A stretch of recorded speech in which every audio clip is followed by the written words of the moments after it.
ভালোই হলো না? ফাইনালি আমরা এটার হাত থেকে রেহাই পেলাম। I am so happy.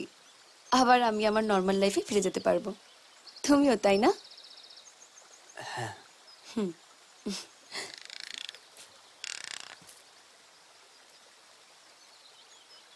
মুখটা ওরকম করে আছো কেন? তুমি খুশি নও? না ম্যাডাম, আমি খুব খুশি।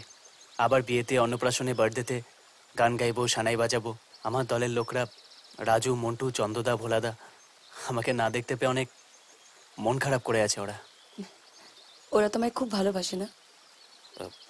না ম্যাডাম, 4 মাস ধরে ওদের মাইনে দিতে পারিনি, তাই জন্য। ম্যাডাম ম্যাডাম যদি কিছু মনে না করেন একটা কথা বলবো। বলো। আমি আপনার সাথে দাঁড়িয়ে কথা বলতে পারি? কেন? ম্যাডাম ভুল ভাল প্যান্ট পরে চলে এসেছি, পেছনে ছুঁচের মতো ফুটছিস। ম্যাডাম আপনার অসুবিধা হলে আমি বসে যাচ্ছি। না না, ইটস ওকে। না না না, আমি বসে যাচ্ছি। It's okay. ম্যাডাম যদি কিছু মনে না করেন আরেকটা কথা বলবো। বলো। ম্যাডাম কাল থেকে আপনি কাজে ব্যস্ত হয়ে যাবেন।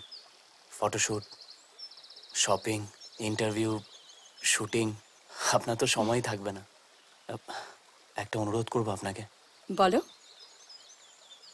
ম্যাডাম মানে যখন আপনি ফ্রি থাকবেন, মানে যখন কোনো কাজ টাজ করবেন না, হাতে একটু সময় থাকবে,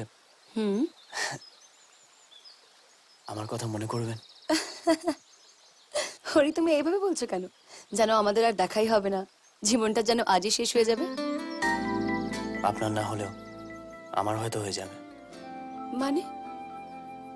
আমার কন্ট্রাক্ট শেষ হয়ে গেছে। নন্দদা বলেছে এরপর যদি আমি আপনার সাথে দেখা করি তাহলে আমার শ্রাদ্ধ করে দেবে।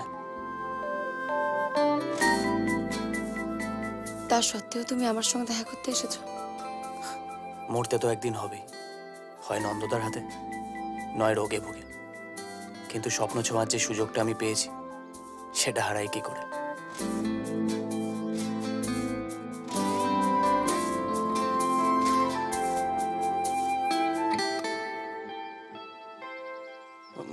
ম্যাডাম আপনি ওইভাবে কেন আমার দিকে তাকিয়ে আছেন?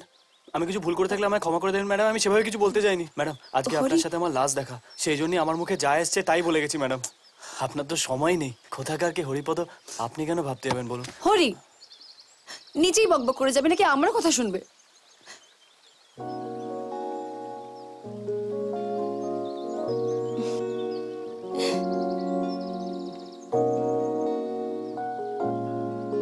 I love you.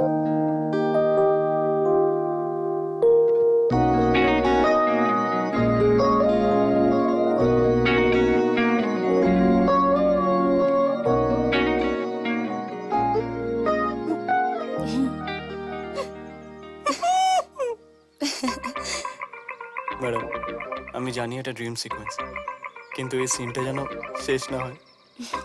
Sorry madam, আমি আপনাকে টাচ করতে পারি?